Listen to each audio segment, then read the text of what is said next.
President Duterte on a roll. There's his recent decisions to stop PCSO games and then bringing back lotto, and now invoking the arbitral ruling on disputed waters while trying to still be friendly towards China. What else is next? I'm Pia Hontiveros. This is Politics as Usual.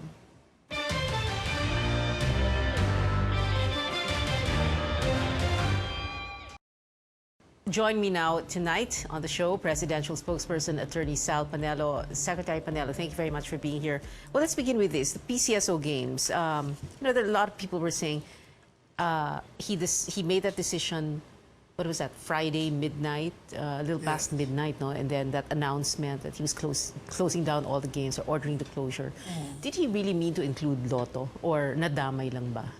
Kasama yun kasi the complaints, the reports he received, kasama lahat.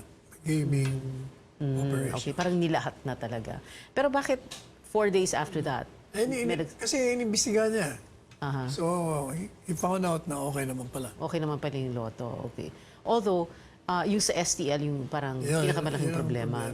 Ano yung pinakamalaking report tungkol sa STL na... Hindi nagbabayad yung mga franchise holders. Sino yung mga franchise holders na yan? Marami yun eh. No, but was it concentrated on yung attention niya dun sa sinasabing franchise holders or the financiers na dating mga generals?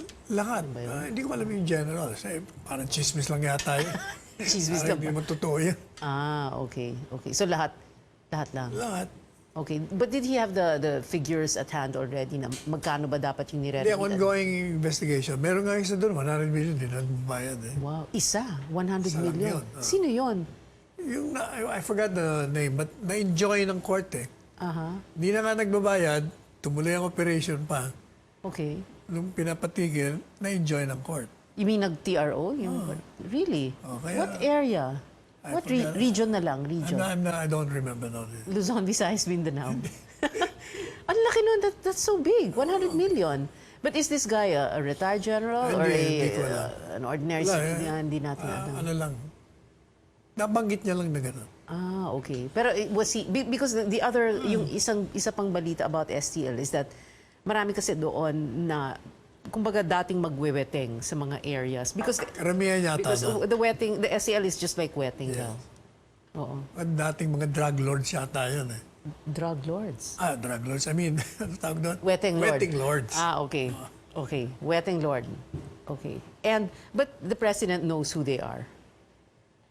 He has ongoing ang investigation eh. And he will name them pag tapos na yung investigation. Okay. But he has a list of all these lotto STL franchise holders who are not paying.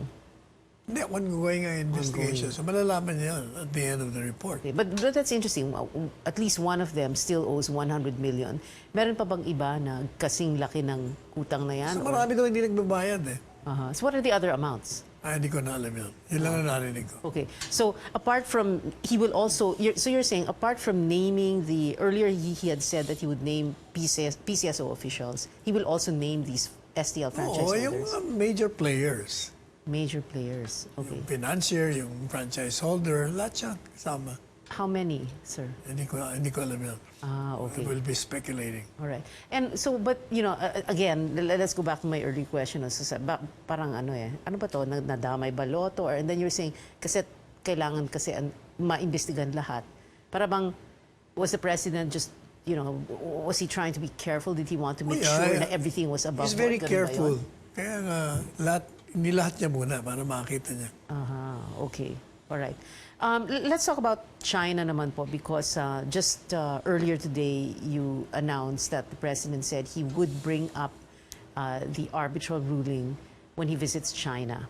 Yeah, because I asked him last night because the MPC... During the cabinet meeting. MPC people were asking me who initiated it. So I asked the president. That was his response. He said, remember I said the first visit that there will be a time when I'm going to invoke it, and this is the time. Okay. And why is it the right time? Because siguro, midterm na siya. Okay. And 3 years ago pa yung sinabi niya. Oh, so he waited 3 years. Okay. So what else makes it the right time? What in the in the geopolitical Siguro landscape that makes it the right time?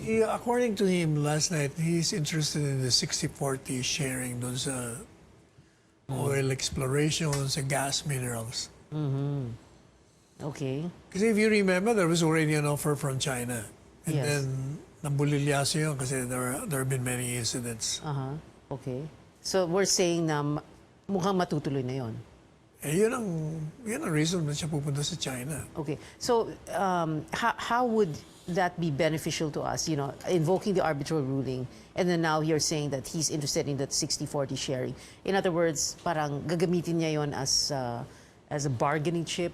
Something to what, scare, not We'll scare. leave that to the president. Ano naman si Presidente is a master tactician.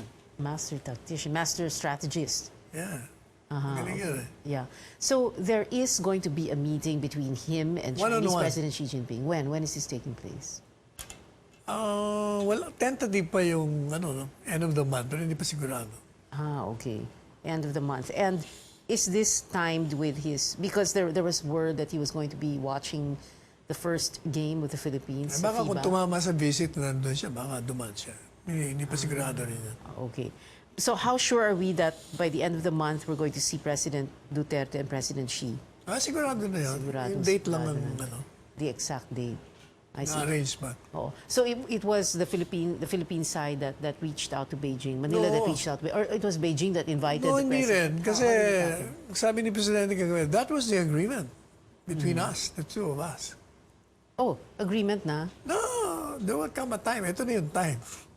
The two of us meaning Silang Xi dalawa. Jinping. Yeah. Silang dalawa na magkakaroon, Hindi, kasi na during the ma-invoke na. first bilateral, yun ang sinabi ng, I remember I was there. Okay. No, but how did it come about, this meeting? Paano yung arrangements? Hindi ko alam exactly how it came about, but basta sinasabi niya, this is the time. Okay. All right. So you're confirming that there will be at the end of the month a meeting between President Duterte and Chinese President Xi Jinping. He will invoke the arbitral ruling. Discuss all the issues concerning the two the issues. countries, Okay, including the Rectobank. Rectobank incident. Okay. What is he going to ask President Xi Di ba, about may that? mga issues doon. Who is responsible for the accident? Anong compensation ibibigay niyo? Who is responsible? Meaning, we will find out kung ano yung Yeah. pangalan ng Chinese vessel. Hindi, yung Chinese Ano vessel, sila? alam na natin. Alam na. So, sino yung captain? Kasi di ba ganon? pinag-uusapan na, ano ba yun, aksidente, sinadya, di ba? Sa okay. atin, meron na tayong finding. Sila, Okay. hindi natin alam kung anong finding nila. Okay. So, what else? What else will he talk about with A lot na President? issue concerning that South China Sea. Siyempre, including na rin siguro yung mga trade relations natin. Uusap na rin lang kayo, di Lahat-lahatin na. lahatin mo na. Okay. Is he going to ask, or are they going to talk about, for example, the increasing number of Chinese nationals that are entering the Philippines and why they're here? Because many of them appear to be working here for different companies. Yeah, pero ang karamihan naman yata doon yung sa online casino na ang kailangan talagang Chinese. Yung POGO, yung Philippine Offshore Gaming. Yung tumataya, puro Chinese Kailangan talaga operator mo, mga Chinese din. All right. We're going to, Naintindihan. Secretary Piniella, we're going to have to take a very quick break. Politics as usual. We'll be right back. Stay with us.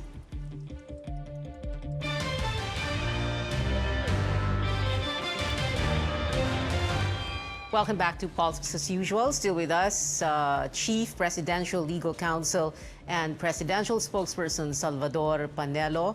That was a very formal introduction to everybody calls you Secretary Sal. Secretary Sal Panelo, again, thank you for being with us. Well, another issue on China na pag-usapan din sa cabinet meeting last night was itong presentation ni Secretary Teddy Boy Locsin ng DFA. He was saying that, and this is interesting, no? Proposing to stamp the Philippine visa on passports of Chinese nationals. And then yung Philippine map. Oo. We always, like for example, tayo, yung Philippine passport natin, pag may visa tayo from another country, it is stamped on our passport. Bakit sa China hindi? Ganun ba yun? And only for the Philippines or for all other countries? Siguro yung aplikante. Pag nag-issue ka ng visa, di ba, Nasa passport natin. Nasa Pero sa Chinese nationals passport, hindi naka-stamp sa passport nila? Hindi, i-stop mo siguro sa passport nila dahil visa eh. Visa natin eh. Oo, oo. Di ba ang US meron ding flag? Yes, oo. Well, because that was in the report that Teddy Boy Locsin had proposed the stamping of the Philippine visa on passports of Chinese nationals. So hanggang ngayon hindi pa pala yun yung practice. Hindi pa. Proposal pa lang yan. Aha. Inaprobahan na kagabi. Okay. Well, what did the president say about that? Approve. Approve agad. Approve kagad. Kaya lang Approve gusto without niya, thinking. kailangan gusto niya reciprocal. Kasi, di ba sinasabi na, pagdating nyo, pwede na kagad bigyan ng visa. Yung Chinese. One day, parang one day. Pero actually, hindi naman pala. May vetting pang 10 days. Okay. Is the president aware of all this talk about, for example, and I'm sure you've heard this, so many Chinese nationals occupying so many condominium buildings all over Metro Manila. Yung mga ganon, no? And then, ang daming Chinese nationals na, para bang the word that's being used is influx. Napag-usapan. Kasi, you must remember na during the first bilateral meeting with the president ng China, napag-usapan niyo na to boost our tourism, the president of China will encourage Chinese nationals to visit the Philippines. Maraming nagpupunta sa atin. Yeah. Mga turista. Oo. And well, many of them are very rich now, no? So para bang, Di ba, yun ang sinasabi. Di ba yun ang mas malaki kwento. ang middle class nila kaysa Yes. sa mahirap? Yes, oo. So, kumbaga they don't know what to do with their money. Yeah. Travel na lang. Dito na lang sa Pilipinas. Maganda ang Pilipinas. Okay. The other issue I wanted to ask you about, the president last week had said that he's going to do something drastic in Negros. Sorry, he didn't even say Negros Oriental at the time. Para bang Negros Island, he's referring to Negros Island. Okay. And he was referring to provincia. martial law, dapat.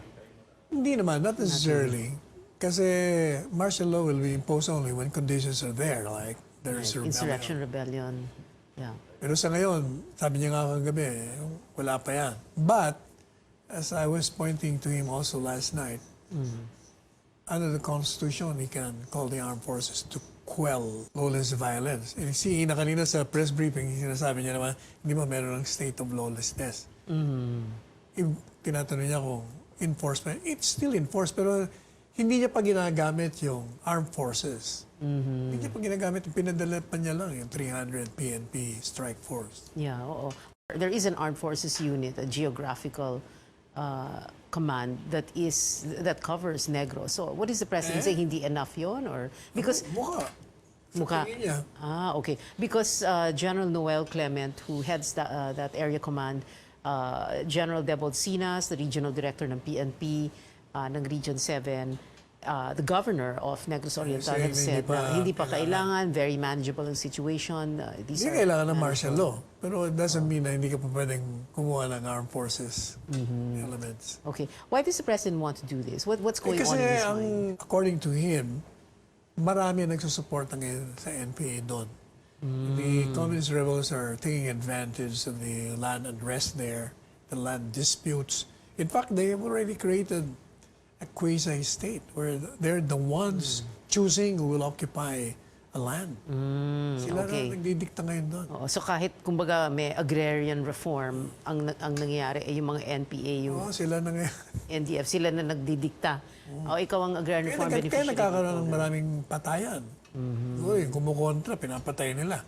You're saying that the president could most possibly call in the armed forces to quell rebellion, not necessarily martial law, not necessarily emergency rule or emergency powers. No, you won't do it. Okay. But is yung situation na ganon that you have the NPAs in a quasi-state dictating who gets to occupy what lands, that's not just in Negros. Hindi mo ba, sir? Parang different areas in the country. No, Negros lang? Negros talaga sila. Negros. Malakas sila sa Negros. Are there any other areas in other parts of the country that the president is parang focusing his attention and energy on? Doon ang kasi dami na namatay eh. 4 na abogado, may mayor, may vice mayor, may barangay captain, may principal.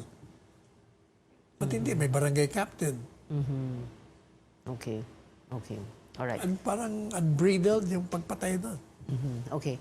We're just going to take one last final break. Politics as usual. We'll be right back. Stay with us.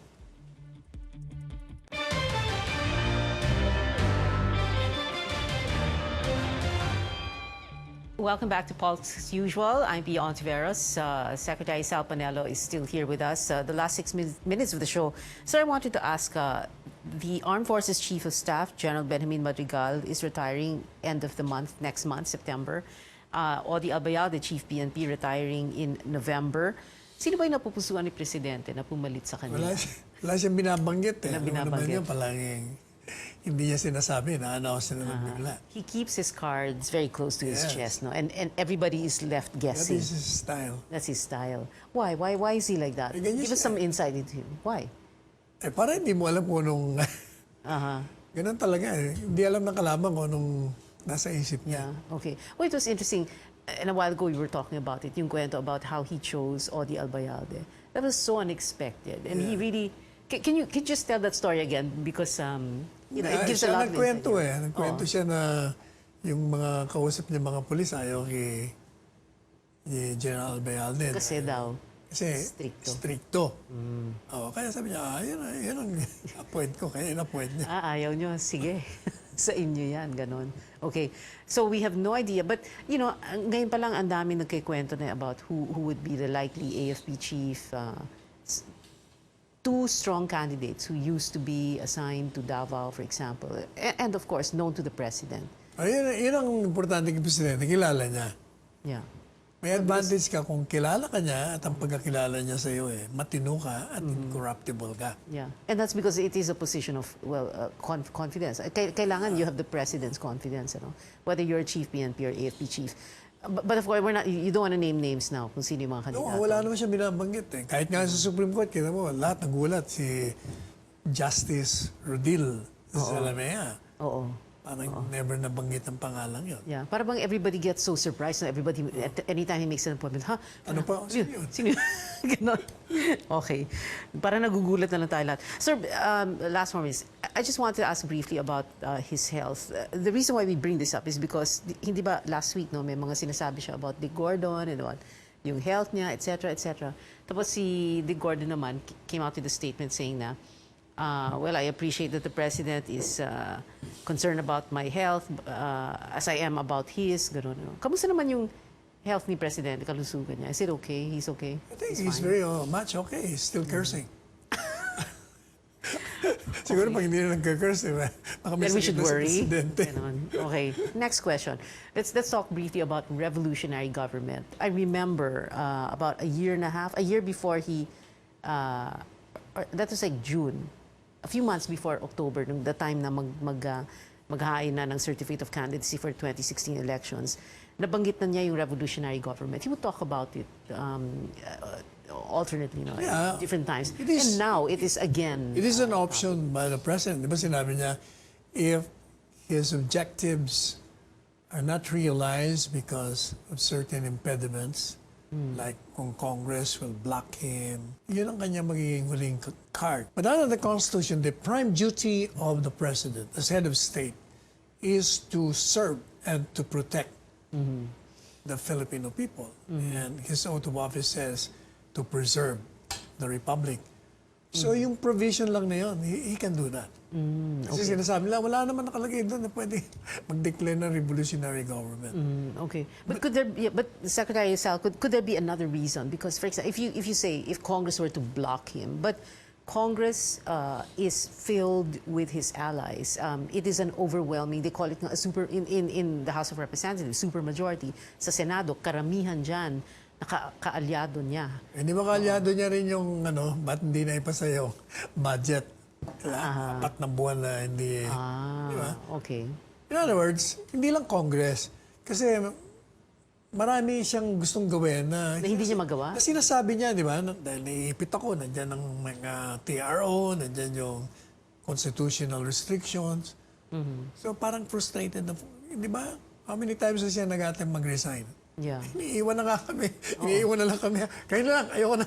Ganun Okay. siya. Yeah. Kasi parang frustrated na siya. Very frustrating. Okay. But he will finish his term.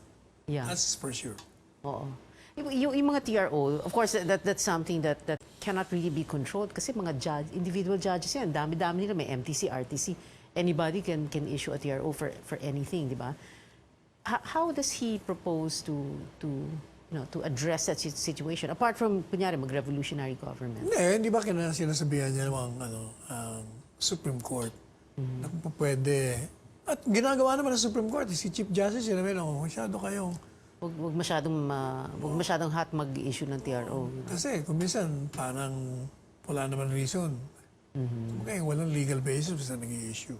I-reverse nga pagdating sa taas eh. Yeah, okay. If constitutional restrictions, like which ones would he like to?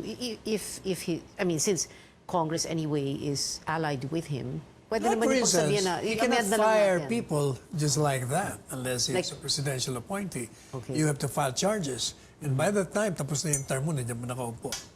Okay, like the Pwede customs. ba? Like yung mga customs. Nasa customs, mo. Okay. Okay. All right. Sige. Final words na lang po, Secretary Sal Panelo. We're lucky that we have this kind of precedent. Sabi niya nga, ayaw niya na maging presidente si Sara, si Mayor Sara, kasi naaawa siya. Kasi parang napaka-thankless job. Look at him. He works like a horse. He doesn't even sleep. Lahat binibisita niya. Haven't you noticed? He's the only president who does that. He visits his troops. Kung may aksidente, nandun siya. Walang presidente ganun eh. Tapos nandun pa mga papeles ng trabaho. Nandun pa yung cabinet meetings hanggang past midnight kami palagi. Ganun siya ka. Kaya swerte tayo na meron isang presidenteng ganito. Incorruptible na, masipag pa, wala siyang pakialam. Whether patayin niyo ako, mamatay ako, doesn't matter to me. He always says, my job is to serve and to protect the Filipino people and to preserve this republic. And all my actions will be based on that. That's the kind of president we have.